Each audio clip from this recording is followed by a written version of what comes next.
El primer trabajo que va a presentar es el de Darío Schleifstein. ¿Está bien pronunciado, Darío? Bien.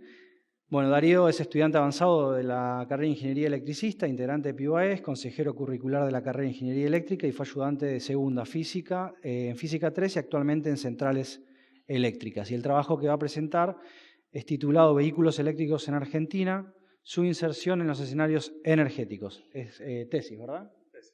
Bien. Bueno, primero que nada, buenas tardes. Un placer estar acá. Y primero que nada, agradecer a todo el equipo de trabajo de PIUAES, a Edgardo, a Gastón, a Luciano por habernos juntado a todos acá. Y también, bueno, a mi tutor Fernando Nicchi, que hoy no ha podido venir debido a otros compromisos que tiene personales.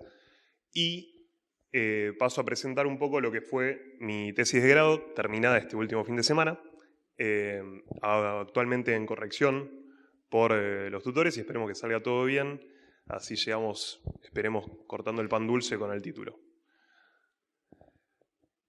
Lo primero que nos tenemos que preguntar es qué son los escenarios energéticos y por qué son una herramienta que nos resultaría de interés para estudiar la movilidad eléctrica, ¿no? Los escenarios energéticos son una herramienta de planificación que tiene la ingeniería o los estudios económicos para poder analizar qué pasaría si algo que proponemos nosotros sucediese realmente. Y de esa manera podemos cuantificar, calificar, analizar si esos impactos son positivos o negativos dependiendo de nuestra valoración. ¿Sí? Es por eso que son una muy buena oportunidad de debate para analizar herramientas o posibles escenarios y a partir de ellos analizar si esas consecuencias a nosotros nos gustan o no nos gustan, si las queremos incentivar, desincentivar, rever, programar, etc. Es por eso que los escenarios son un ejercicio de qué pasaría si, en donde nosotros proponemos un modelo y vemos qué le pasaría a nuestro sistema si dicho proceso se lleva a cabo. En mi caso particular, lo que nosotros hicimos hasta ahora, primero Juan, tesista anterior a mí, con mi tutor Fernando Nicchi, y yo ahora hemos sumado un modelo de auto eléctrico en distintas capacidades o características de este auto dentro de lo que es la matriz o el sistema energético nacional. De esta manera, lo que nosotros usamos es, me jugó en contra los colores y la proyección, pero básicamente lo que hacemos es definir un plan de obras o un posible desarrollo de nuestro país en distintos tipos de desarrollos energéticos como generación eólica, generación térmica, desarrollo de hidrocarburos, vaca muerta, etc., en donde proponemos un posible desarrollo de los mismos. Dentro de ellos estaría la inserción de los autos eléctricos. Vemos cómo eso se conjuga con la situación actual del país en estas materias. Lo pasamos por una herramienta de simulación llamada LIP y de ahí podemos obtener distintos indicadores de salida como pueden ser la matriz energética para todos los años, las emisiones de gases de efecto invernadero y los costos de generación, por ejemplo, de la energía eléctrica para ese escenario. Siendo así, a principio de año, en el encuentro que decía Maximiliano, presentamos este plan de trabajo que fue ampliado con distintas etapas, en donde lo que nosotros hacemos fue primero actualizar lo ya hecho por esta facultad en los escenarios energéticos en la plataforma que nos invitó en su momento el ex Ministerio de Energía, en donde nosotros actualizamos lo que es la situación base de la matriz energética nacional a través de los programas Renovar, Resolución 21, etcétera, distintos planes de ampliación que ya han sido realizados. Luego incorporamos nuevas fuentes renovables que en nuestros estudios previos, especialmente la tesis de Juan, quien me precedió, no estaban presentes. Y luego, ahí sí viene la parte innovadora de mi trabajo, es sumar dos nuevos modelos para el auto eléctrico, en donde el auto se comportaría de manera inteligente, es decir, agregando una temporalidad a la carga que representa el auto eléctrico al sistema de generación eléctrica, y incorporando almacenamiento de este mismo auto eléctrico para poder así desplazar fuentes fósiles y aportar en los momentos que más se necesite para poder así, de alguna manera, esperemos, mejorar la situación del sistema eléctrico nacional. Esto es el plan de trabajo final al que hemos llegado y los resultados que están recién salidos del horno este fin de semana son los siguientes. En un principio planteamos un primer escenario base, el cual sería esta actualización de la que hablaba en un principio. En el mismo, nosotros planteamos un cierto desarrollo para esta matriz energética que va a actuar como colchón para el resto de los desarrollos, es decir, a la cual se le insertaría el auto eléctrico en sus distintas modalidades. Esto nos dio un cierto costo medio y unos ciertos indicadores, los cuales luego evolucionan a medida que hay distintos grados de penetración de autos eléctricos con distintas capacidades. En esta ocasión, a diferencia de lo que sucedía antes, ya la propia plataforma de escenarios energéticos de, ahora sí, la actual Secretaría de Energía, cuenta con un modelo simplificado de autos eléctricos y este sería parte de su impacto. La eficiencia energética es bastante alta, el uso de suelo también lo es y los costos medios aumentan aproximadamente unos $13 el kilowatt hora. El impacto que tiene en primera instancia la carga inteligente de los autos, la cual nosotros hemos modelado a través de esa curva violeta que podemos ver ahí, es de, a priori, un muy buen ahorro de gas natural, es decir, desplazando las centrales que aportan con gas natural al sistema eléctrico nacional. De esta manera, reducimos los gases de efecto invernadero, aumentamos las exportaciones de gas natural y aumentamos levemente, debido a que no hemos cambiado el escenario, las importaciones de energía eléctrica, ya que durante esa hora no está tan preparada la red para responder con el sistema actual. Eso a modo de primera aproximación al sumar inteligencia a la carga de los autos. Como comentario, quisiera agradecer aquí al ingeniero Cristian Moreles, quien me proveyó de estos datos que están salidos de la plataforma Waze y que han servido de base para todo el proyecto. Estos datos son las mediciones reales que toma Waze en la Ciudad de Buenos Aires y han servido de estimador para poder aproximar lo que sería el uso del automóvil dentro de la Ciudad de Buenos Aires. Sin esos datos, nada de los desarrollos que yo armé podría haber funcionado. Y esto casi se cae. Okay. Luego, al agregar almacenamiento de energía, es decir, que el auto, bueno, mayores importaciones. Un pequeño comentario, estas importaciones se dan porque el sistema planteado como escenario base no tenía tanta generación en el momento de la carga. Uno podría llegar a pensar que la exportación de gas natural podría llegar a financiar o importaciones de energía eléctrica en ese momento, que actualmente se dan en 2 o 3 nodos del país, o se podría instalar mayor generación solar fotovoltaica, permitiendo un mayor desarrollo y penetración de energía renovable dentro de la matriz. De esto dependerá el punto de equilibrio que tengan de acá a los próximos 20-25 años, el precio de importación de energía y cómo se desarrollen los precios de instalación de generación fotovoltaica. Luego, agregando almacenamiento, vemos que el ahorro de gas natural es excesivamente superador de lo que se llegó con la carga inteligente. Prácticamente no se puede ver lo que se ahorraba con la carga inteligente y el ahorro al que se podría llegar de gas natural con un almacenamiento de la energía de los autos comportándose según la curva verde, es una prácticamente exportación impresionante de gas natural. De esta manera se podrían hacer dos suposiciones. Que podríamos pegarle al costo medio de la energía desarrollado aquí, no solo en su costo de combustibles, que es lo que modelamos en este caso, sino a los costos de capital que integran este costo medio. Ya que uno pensaría, estamos exportando muchísimo gas, tenemos muchas centrales que andaban a gas que ahora no estamos utilizando y por eso lo exportamos. ¿Por qué hacer esas inversiones en primer lugar? Bueno, eso es una de las primeras conclusiones y eso podría ayudar a reducir el costo medio de energía. Otra cosa que se podría plantear es, ¿qué pasa si en vez de no devengar inversiones, pero no incorporemos estas centrales fósiles al sistema? Incorporemos energía renovable que vaya en concordancia con esta curva propuesta para los autos eléctricos, si es que, en definitiva, ellos terminan comportándose de esa manera. Si esto tuviese un costo de inversión bajo, esto también, de nuevo, ayudaría a reducir el costo medio de energía. Y de esta manera podríamos ayudar a llegar a una matriz más eficiente, más limpia y más justa. Y finalmente, nuestra hipótesis exploratoria termina siendo cierta. los autos eléctricos sí ayudan, o los vehículos eléctricos a batería en particular, sí ayudan a reducir los gases de efecto invernadero y sí pueden ayudar a mejorar el costo medio de la energía, que es, a fin de cuentas, lo que a nosotros como usuarios es lo que nos interesa. Y finalmente, muchas gracias y gracias por su atención. Bueno, a continuación, José Sotelo es técnico eléctrico, ingeniero electricista recientemente graduado, pasante en el grupo de Energía y Ambiente durante 2010-2014 en ABB, en el área subestaciones y en Ciderca, Departamento de Ingeniería Eléctrica. Actualmente trabaja en Hitech S.A., en la Gerencia de Electricidad e Instrumentos. Su tesis se titula Plataforma de Simulación Física de Resistencia al Avance para Motores de Vehículos Eléctricos. Buenas tardes, no sé si se escucha ahí. Bueno, mi nombre es José Sotelo. Lo que voy a presentar ahora es una parte de la tesis. Cuando no discriminando los saltos.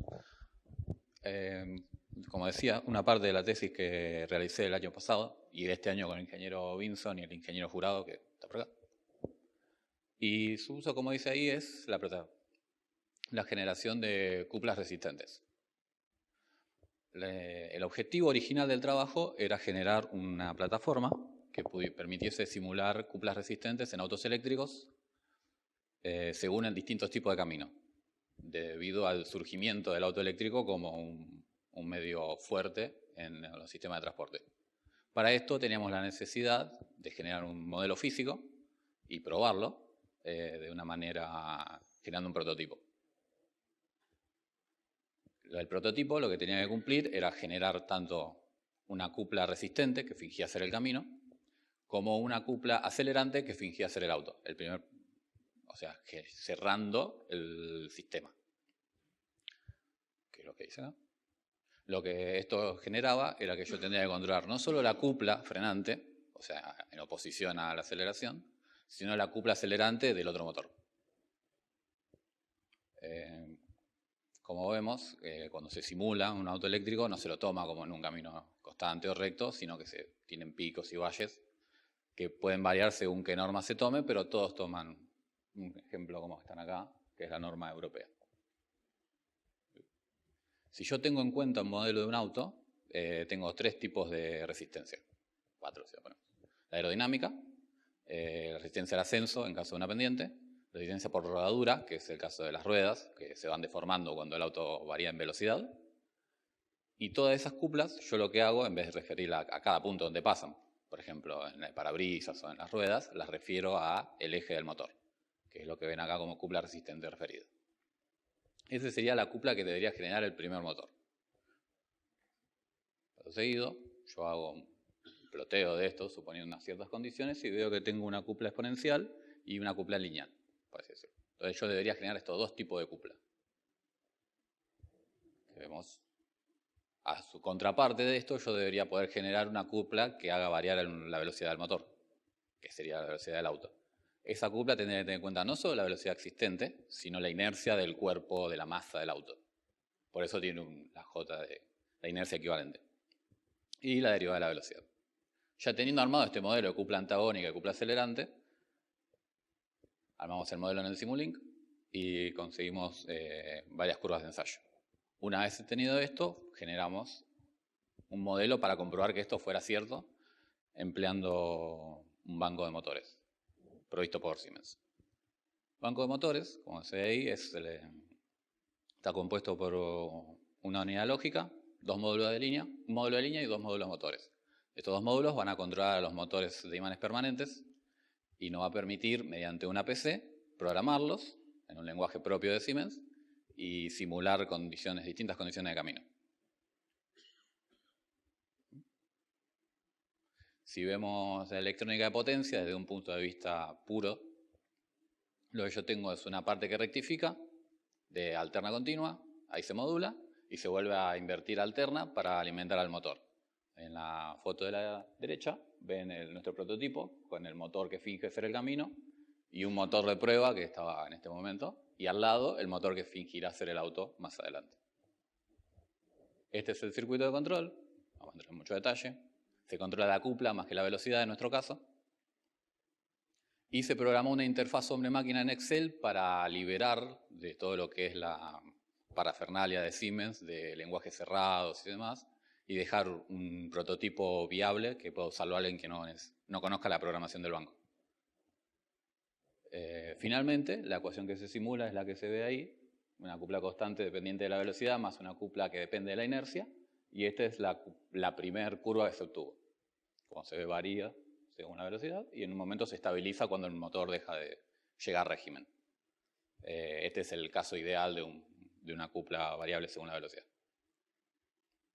Finalmente la conclusión fue que se pudo realizar el ensayo, se pudo probar tanto con el Simulink y que el tamaño de los motores, son motores chicos como se le veía en la foto, no es un problema para escalar el mismo sistema de ensayo con motores más grandes a distintos tipos de cargas, o sea, a distintos tipos de autos. Desde ya, muchas gracias. Muchas gracias, José. A continuación, invito a Nicolás Girado y a Sebastián Daniel Canciani, alumnos de Ingeniería Industrial. Nicolás es estudiante finalizando la carrera de Ingeniería Industrial, trabajó durante 5 años en el área logística de Sancor. Y Sebastián está próximo a recibirse también de Ingeniero Industrial. Fue jefe de Departamento de Mantenimiento Preventivo y Correctivo en la empresa Edenor, ayudante de Mecanismos B, Industrias 3. Buenas tardes. Primero quería agradecer a la Cátedra de Trabajo Profesional que nos dio el chivo del PIO-ABES que se estaba desarrollando el año pasado. Y bueno, nuestro trabajo, junto con Sebastián Canciani, consiste en analizar la electrificación de los buses de jurisdicción nacional, analizando el impacto energético y el económico. Dividimos el trabajo en 2 partes. Primero un estudio de mercado, entre comillas, dividido en 3 partes. Un estudio de mercado global, analizando los colectivos eléctricos y sus implementaciones. Después analizamos las distintas variables de la línea de jurisdicción nacional AMBA. Y por último, un estudio de mercado eléctrico y sus capacidades. Después realizamos un dimensionamiento línea por línea y calculamos las respectivas inversiones y costos asociados. ¿Se escucha ahí? Bueno. Para empezar, el mercado mundial de colectivos eléctricos, hay un 99% de la flota está solamente en China. Después en Europa, Estados Unidos está creciendo, pero bastante más atrás que China. Básicamente el impulso de China es debido a los subsidios y el impulso del gobierno. Y en Europa, Estados Unidos están más desarrollándose, realizando investigación y desarrollo de distintas alternativas. Y acá en América Latina, por ahora solo hay exclusivamente presencia de fabricantes chinos. El mercado de colectivos eléctricos está dividido en 2 partes. Hay colectivos especialmente diseñados para carga lenta o nocturna en el depósito. Son aproximadamente 4 horas de carga que permiten una autonomía para un recorrido promedio de 200 kilómetros. Y las potencias son relativamente bajas, a 80 kilowatts. Después están los colectivos de carga rápida, que es para cargar en las cabeceras o en paradas. Si es en cabecera, en general es en el descanso de los choferes, 10 minutos aproximadamente, y si es en paradas serán 30 segundos. Y las potencias son bastante mayores, por lo que la infraestructura de carga es bastante más cara respecto de la carga lenta. Analizamos distintos ejemplos. Uno que se ve es el de China. En general, en China optaron por la carga lenta en depósito. Shenzhen es la primera ciudad en electrificar totalmente su flota de 16.000 colectivos, que es equivalente a la que hay en todo AMBA. Y ahí se ve también Ámsterdam, que es una de las implementaciones más grandes. Son 100 colectivos que aplican tanto la carga lenta a la noche como la carga rápida durante el día, mediante pantógrafos que salen del mismo colectivo. En cuanto a los recorridos, analizamos 572 ramales, que son los de jurisdicción nacional. Analizamos las autonomías necesarias para las distintas estrategias de carga, kilómetros diarios, distancia entre cabeceras, La frecuencia es importante para determinar la cantidad de cargadores rápidos. A medida que van llegando se necesita capacidad de cargadores, y la ubicación de las cabeceras. Encontramos que casi la mitad se encuentra en el centro de transbordo, por lo que en cuanto a la carga rápida, si se quiere aplicar ahí, se requeriría cierta legislación nueva. Después, en el mercado eléctrico, analizamos desde la generación hasta las cabeceras. En principio, haciendo un análisis rápido, sobra capacidad instalada, electrificando todos los colectivos y cargándolos todos al mismo tiempo, hasta con la carga más rápida, llegan a unos 4.500 megawatts, que es más o menos la diferencia entre la disponible y la demanda. Y en el alcance que hicimos para la calculación de inversiones, fuimos desde las cabeceras hasta las subestaciones. Entonces, para el dimensionamiento planteamos 3 escenarios, todas las líneas con carga lenta, todas las líneas con carga rápida y un mix 50-50 de lenta más rápida. Para eso planteamos hipótesis de consumo específico, de tiempo de carga. Supusimos para carga lenta que la mitad de la flota carga durante 4 horas y la otra mitad de la flota durante las otras 4 horas, y para la carga rápida 10 minutos para el descanso. Después impusimos unos límites que encontramos en el mercado de potencia y tamaño de batería, y después simultaneidad de carga, supusimos el peor caso, todos al mismo tiempo, y para los cálculos económicos supusimos que la curva del precio a 10 años es descendente, de acuerdo a las proyecciones, y una renovación de la flota de 10 años, un 10% por año. Entonces arrancamos con las cabeceras y determinamos para cada línea el tamaño y la cantidad de baterías necesarias. Ahí encontramos que en la carga lenta 9 líneas, más que nada las que van hasta Mercedes, como la 57, o hay otras que van a Lobos, excedía el límite que pusimos. Y en cuanto a la potencia, encontramos que la carga rápida, casi la mitad de las líneas superaban los 500 kilowatts, que es un límite máximo para 10 minutos de carga.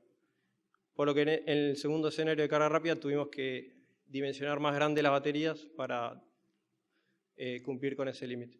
Después calculamos la potencia instalada para cada línea y las instalaciones necesarias en cuanto a transformadores y cables. Luego encontramos la cantidad de centros de transformación necesarios y la cantidad de subestaciones. En los resultados encontramos que en el promedio de las líneas los valores de potencia y tamaño de batería son promedio del mercado. Por ejemplo, una batería de 350 kilowatts es una batería promedio de un colectivo de origen chino. Encontramos también que la cantidad de colectivos por cargador en carga rápida tiene un promedio de 18, casi 10 veces más que la carga lenta. Eso permite, a pesar de que la infraestructura más carga, equiparar los costos. Y ahí mostramos la cantidad de cargadores por año y la potencia instalada a lo largo del tiempo. En cuanto a las inversiones, encontramos un promedio para el año 0 de 900 colectivos de 400 millones de dólares versus un comparativo con el diésel de 100 millones de dólares, pero el ahorro en energía eléctrica versus el combustible nos dio alrededor de 18 millones de dólares, por lo que en 10 años se podría repagar 2/3 de la inversión extra. También vimos que la mayoría de la inversión está en el costo de luz, dado que son importados, y si se diera una fabricación nacional, la competitividad del eléctrico sería bastante mejor, dado que la batería no representa tanto porcentaje. Y bueno, ahí mostramos la evolución de las inversiones en el escenario de carga lenta y en subestaciones. Bueno, conclusiones: el impacto energético encontramos que es menor, es hasta 0 0.9 de la potencia instalada actual, son en el peor escenario carga lenta, son casi 300 megawatts. Se requiere un esquema de financiación para afrontar, dado que los colectivos importados son entre 3 y 4 veces más altos que los diésel. El ahorro de energía sí es importante y también implica ahorro en subsidios. Encontramos oportunidades para la fabricación nacional y en todos los casos que vimos en el mundo hay necesidad de involucrar a todas las partes, estados, líneas, empresas energéticas para planificar. Y para futuros trabajos propusimos que se realice un análisis de carga rápida en centro de transbordo, dado que casi todas las líneas tienen una de las cabeceras en un centro de transbordo, entonces es una buena idea.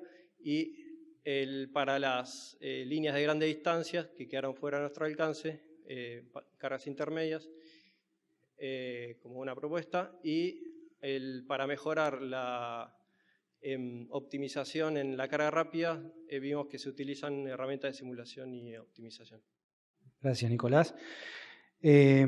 Ahora voy a invitar a Joaquín Chazarreta, que junto con Mariela Chaab y Patricio Priano han desarrollado el trabajo profesional titulado Estudio de Factibilidad para la producción nacional de autobuses urbanos 100% eléctricos para el mercado local. Joaquín está próximo a recibirse de ingeniero industrial, trabaja en Latin American Regional Support Division de Toyota. Mariela próxima a recibirse también como ingeniero industrial, trabaja en MDE Network y trabajó en ESCO y ABB. Y Patricio es técnico electromecánico, también próximo a recibirse como industrial, técnico de industria automotor y trabajó en Edenor. Muchas gracias, Joaquín. Bueno, buenas noches a todos. Muchas gracias por el tiempo y muchas gracias a los tutores por el tiempo también que nos dedican todas las semanas. Bueno, mi nombre es Joaquín Chazarreta y junto con Mariela Chaab y Patricio Priano estamos realizando el trabajo del estudio de la factibilidad de la producción nacional de un bus 100% eléctrico para el mercado local. En esta presentación les voy a contar los métodos, avances y resultados preliminares, una introducción breve sobre los buses eléctricos, un poco del estudio que hicimos sobre el mercado global, el mercado local y una breve explicación de la parte técnica, así como referencia de los contactos que nos ayudaron a definir las partes y próximos pasos a seguir. Primero nos planteamos por qué los buses eléctricos. Ya hace un par de años todo el mundo se planteó que es necesario empezar a realizar cambios para frenar el calentamiento global. Es por esto, digamos, el transporte es uno de los principales que contribuye al calentamiento y el bus eléctrico no solo contribuye con la reducción del dióxido de carbono, sino que ayuda también a la reducción de la contaminación sonora y la contaminación de material particulado. Perdón. Digamos, ¿en qué se diferencian los buses eléctricos? Principalmente en los tipos de carga, entre los que podemos encontrar el battery swapping, cargador súper rápido por inducción o carga rápida y lenta enchufable. Otra cosa que se diferencia en los buses es por la cantidad de baterías, que es lo que define la autonomía que tienen los mismos. Estudiamos varios países, principalmente, como dijo Nico, China es el que tiene el 99% de las flotas que hoy en día están en circulación. Seguido al gigante chino están los países europeos, de los cuales, de todos los países que estudiamos, no nos quedan duda que las claves del éxito están en las medidas que toman los gobiernos y los incentivos que tienen para ello. Los países que tuvimos en cuenta principalmente son Reino Unido, Francia y España para nuestro análisis, así también como países de Latinoamérica, como es el caso de Chile, Brasil y Colombia. En cuanto al mercado global, en Latinoamérica estamos bastante más atrasados que el resto.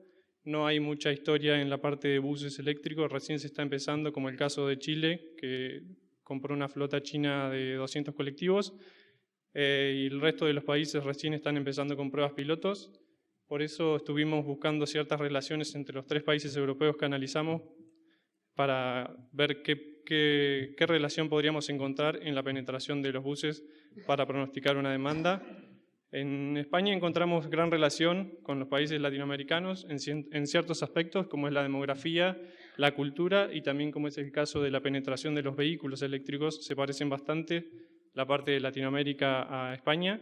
Y como ven, la penetración de colectivos alternativos en el primer año, luego de las pruebas pilotos en Europa, fueron alrededor del 2% y al cabo de los 5 años están en el orden del 5 y el 10%, dependiendo de los incentivos y las políticas de Estado que tomó cada país. Cuando empezamos a analizar el mercado argentino, primero nos basamos en toda la Argentina, de los cuales tomamos las ciudades con más de 50.000 habitantes y con flotas más de 100 unidades, de los que analizamos los recorridos de las distancias entre cabeceras y los kilómetros recorridos por día.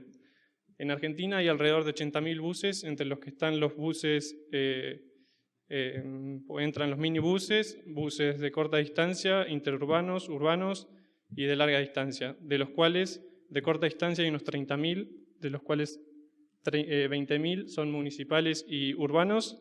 De los mismos nosotros tomamos una muestra de 17.000. En realidad no, tomamos de los 20.000, conseguimos información de 17.000, que es donde nosotros tomamos la muestra, que es lo que conseguimos la información. Esta vez los resultados obtenidos, de los cuales de esta muestra podemos llegar a la conclusión que el 90% de los recorridos tienen hasta 52 kilómetros entre cabeceras, lo que nos permitió llegar a la conclusión de que para recorrer eso necesitamos por lo menos una batería de 110 kilowatts. De este 90% de los recorridos representarían unos 15.000 colectivos en Argentina. Para recorrer, para que estos colectivos no pierdan esta frecuencia, necesitan sí o sí tener una carga rápida. Nosotros priorizamos para recorrer 52 kilómetros como mínimo necesitas una batería de 110, y como el costo del colectivo representa la batería entre el 30 y el 50% dependiendo la cantidad que le pongas, priorizamos el costo para que pueda ser competitivo frente al diésel. Entonces elegimos la batería más chica, que es esta de 110, con una carga rápida, la cual la más económica sería la enchufable, pero si hubiese posibilidades de una por inducción sería mucho mejor.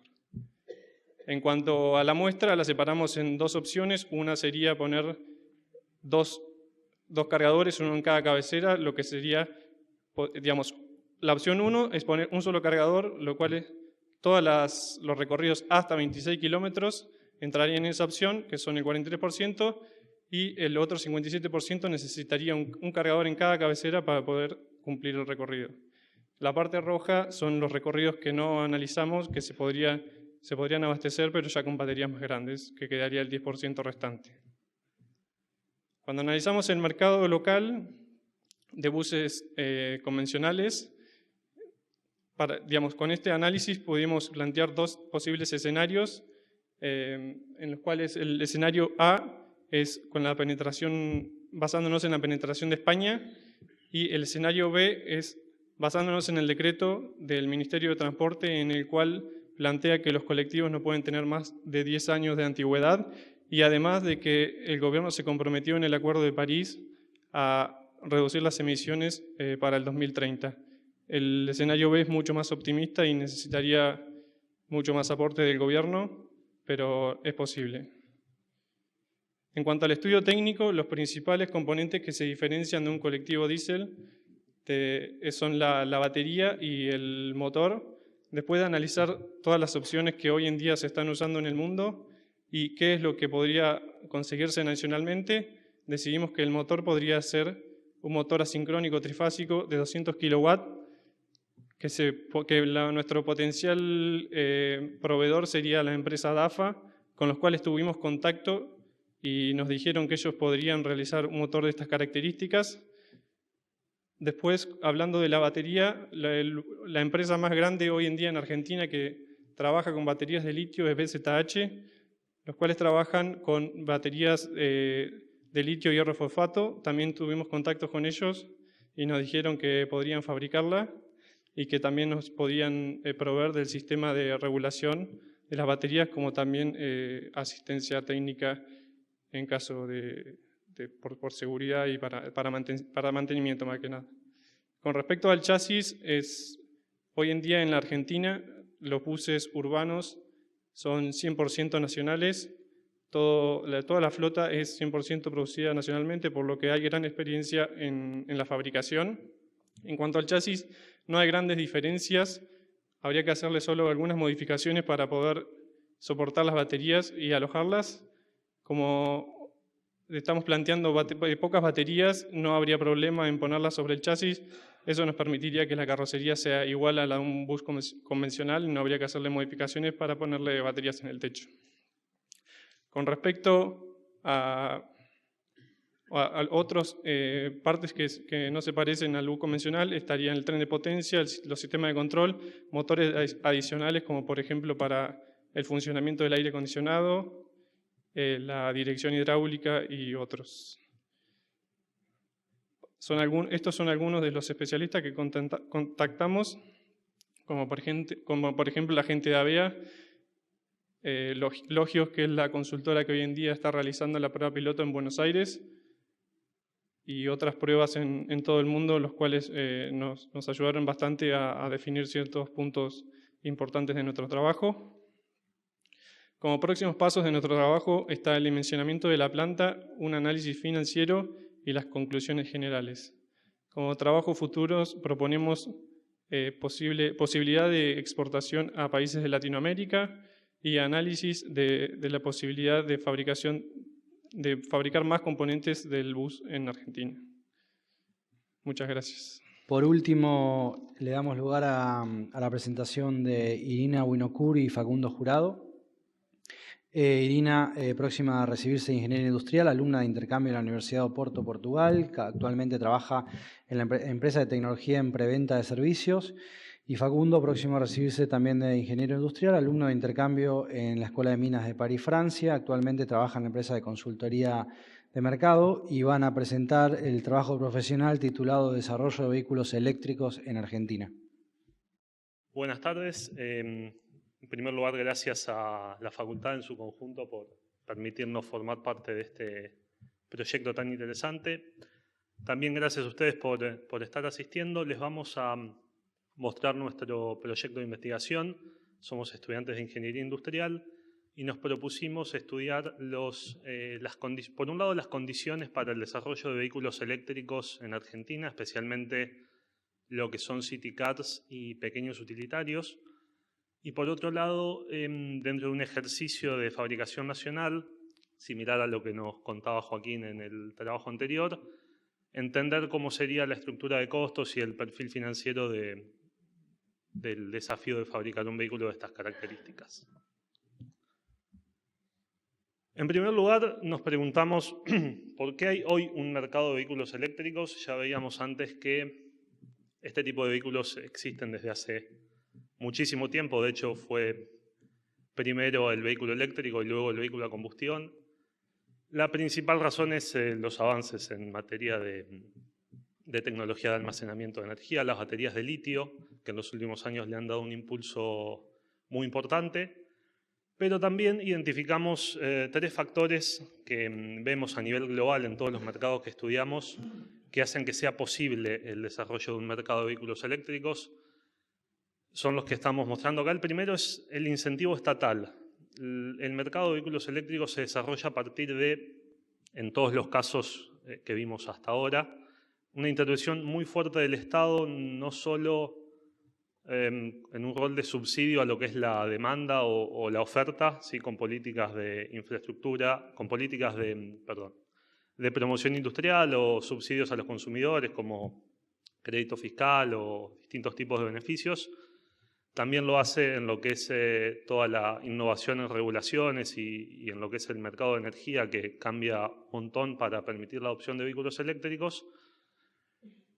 Hablando de la infraestructura, este también es un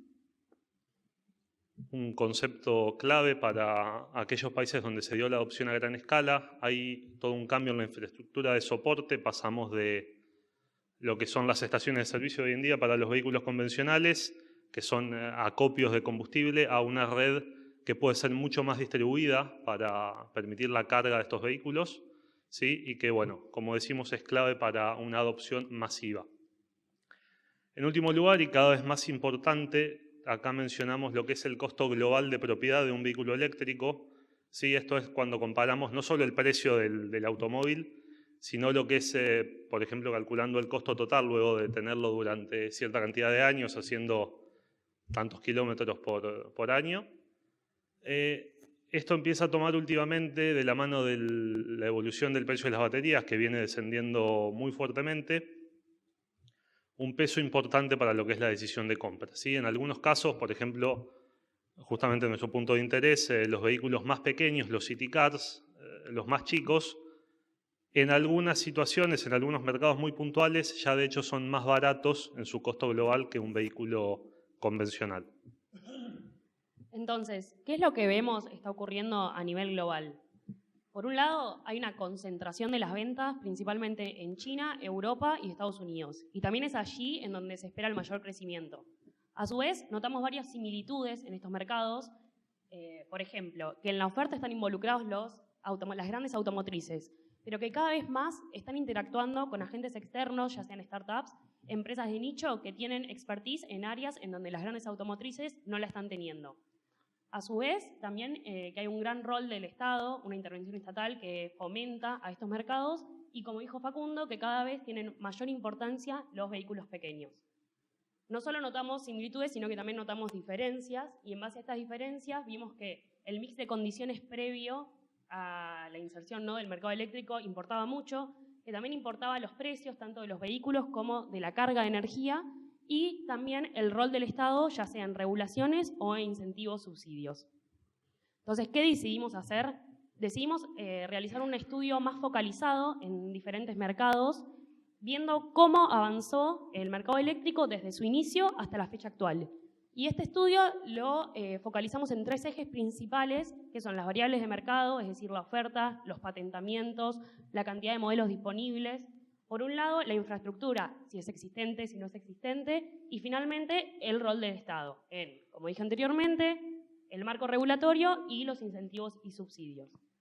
Para esto, profundizamos el análisis en ciertos países que notamos que había tributos que podíamos asimilar con Argentina, principalmente en España, en India. Por ejemplo, India no tenía infraestructura a la hora de incorporar el mercado eléctrico y están siendo exitosos. Y luego en Colombia, que tiene una tasa de motorización que podíamos comparar con Argentina, y los países vecinos de Brasil, Chile y Uruguay. Sí, lo que hicimos en cada uno de estos mercados fue estudiar la evolución histórica de qué fue lo que pasó con los vehículos eléctricos desde que aparecieron por primera vez hasta, en muchos casos, alcanzar una adopción bastante importante. Pero en Argentina, al momento de la investigación, no teníamos ni siquiera nada, ni un modelo a la venta de vehículos eléctricos. Entonces, ¿cómo hicimos? Por un lado, lo que hicimos fue estudiar el mercado de vehículos convencionales, ¿sí?, para lo que son city cars, utilitarios. Acá conseguimos información, juntamos diferentes fuentes de datos, lo que son patentamientos a nivel modelo de vehículo para los últimos años, y estudiamos cómo es la evolución, ¿sí? Vimos que, por ejemplo, los mix de tanto para city car como para pequeños utilitarios eran bastante constantes. Los city cars siempre eran un 10% de las ventas totales, a pesar de que las ventas fluctuaban y en los últimos años están cayendo. Logramos comprender un poco también en qué precios se mueven y entender bien el mercado al que están apuntados. Luego, en función de variables macroeconómicas con las que un poco buscamos la correlación de estas ventas de automóviles, lo que hicimos fue proyectar estas 2 cantidades para los próximos 5 años, ¿sí? City cars y pequeños utilitarios. Con esta proyección luego y con el análisis en profundidad que habíamos estado haciendo de distintos mercados que de alguna forma pudimos comparar con Argentina, establecimos distintas características para poder hacer esta comparación: el índice de motorización, la cantidad de modelos disponibles, cuestiones de sociodemográficas, económicas, etc. Y lo que hicimos fue modelar de alguna forma 3 escenarios distintos, suponiendo un desarrollo lento, medio y acelerado para lo que sería la adopción. Y con esta información, juntándolo con la proyección que hicimos previamente, logramos ponerle un número a las ventas de vehículos eléctricos. Hicimos esto para los próximos 5 años, tanto para Argentina como para Chile y para Brasil. Tal cual, como teníamos la información también para Chile y Brasil, lo que hicimos fue repetir el ejercicio y nos quedamos con esas cantidades proyectadas que, como no sé si nota de color, lo que nos dio, por ejemplo, el desarrollo acelerado en el mejor de los escenarios, dentro de 5 años, las ventas eran un poco menos de 1000 unidades por año para lo que eran CityCats. Esto es un problema, no es un problema que nos pasó solamente a nosotros. De hecho, en todos los mercados donde hoy en día tiene una adopción masiva, en algún momento no había opciones disponibles. Y lo que se suele hacer para tratar de estimar, no solo en lo que es el mercado automotriz, sino en muchos mercados, son modelos de decisión donde se plantea por medio de encuestas a los potenciales consumidores la opción de elegir entre distintos productos, ¿sí? Por detrás se modelan los atributos que definen a esos productos y con esto se logra obtener una idea de qué es lo que está el mercado más disponible o no a aceptar. Para ponerle un poco un poco más de robustez al análisis, planteamos un análisis de este tipo. Lanzamos la encuesta hace unas semanas, una semana más o menos. Los invitamos a contestarla después. Sí, la estuvimos difundiendo por muchos lugares, donde lo que hicimos fue presentar la opción entonces entre 2 vehículos hipotéticos, uno convencional y uno eléctrico. Y lo que hicimos por detrás fue modelar 4 atributos, que son los que vimos en estudios similares, la mayoría en Europa, hay uno en Alemania muy interesante que les puedo compartir. Son el precio, la autonomía, el costo por kilómetro, el consumo en pesos del vehículo y la posibilidad de cargar o no en estaciones en la ciudad, estaciones de servicio. Bien, para realizar este análisis tuvimos la ayuda del Departamento de Estadística de la FIUA, que estamos bastante agradecidos. Y la realidad es que para todo lo que les estuvimos contando, no solo trabajamos con el Departamento de Estadística, sino que estuvimos trabajando con varias entidades, tanto públicas como privadas, fabricantes automotrices de la industria de la combustión interna, como de la industria eléctrica, Cero, que está acá presente. También obtuvimos datos de distintas asociaciones que recolectan información de patentamientos, entre otras cosas, y también nos vinculamos con especialistas de transporte, de normativas, de energía, entre otras cosas. Y principalmente queremos también agradecer a todos los integrantes de PIUAES que en este último año nos estuvieron acompañando y gracias a ellos pudimos realizar toda esta investigación. Ahora, ¿qué es lo que nos está restando para finalizar nuestro trabajo? Nos están faltando 2 lineamientos. Por un lado, finalizar las conclusiones de la encuesta, que estamos bastante cercanos a ello, y por otro lado, algo que mencionó Facu al principio, pero en esta presentación no hablamos, dado el corto tiempo, es que paralelamente estamos haciendo un ejercicio de fabricación nacional de un vehículo eléctrico de las características mencionadas. Y para dicho vehículo estamos realizando también una evaluación de la estructura de costos y el perfil financiero que contempla, entre otras cosas, las sensibilidades del proyecto. Eso es por parte nuestra, pero creemos que quedan abiertas digamos, un camino muy grande para lo que son, por ejemplo, los trabajos profesionales, como nosotros estamos haciendo el nuestro acá. Y como próximos pasos para esta línea de trabajo, entonces, en primer lugar, quedan un montón de datos disponibles para, por ahí, tesis más técnicas de tal vez informáticos o mismo industriales, con algún desarrollo más de estadística, no solo de los datos de la encuesta, sino de todas las variables de patentamientos y variables económicas que fuimos recolectando para el análisis. Y en segundo lugar, y más bajado a tierra y también muy interesante, lo que es la segunda parte del estudio, que es el estudio técnico y la definición de alguna forma de un proyecto de fabricación, también permiten profundizar no solo con un trabajo práctico de industrial o de mecánico, sino da mucho el pie para hacer trabajos interdisciplinarios o mismo en vinculación con muchas de las empresas que nos estuvimos relacionando, que creemos que hay una oportunidad muy grande ahí de vincular un poco esto de la academia y ya el negocio. Muchas gracias por el tiempo.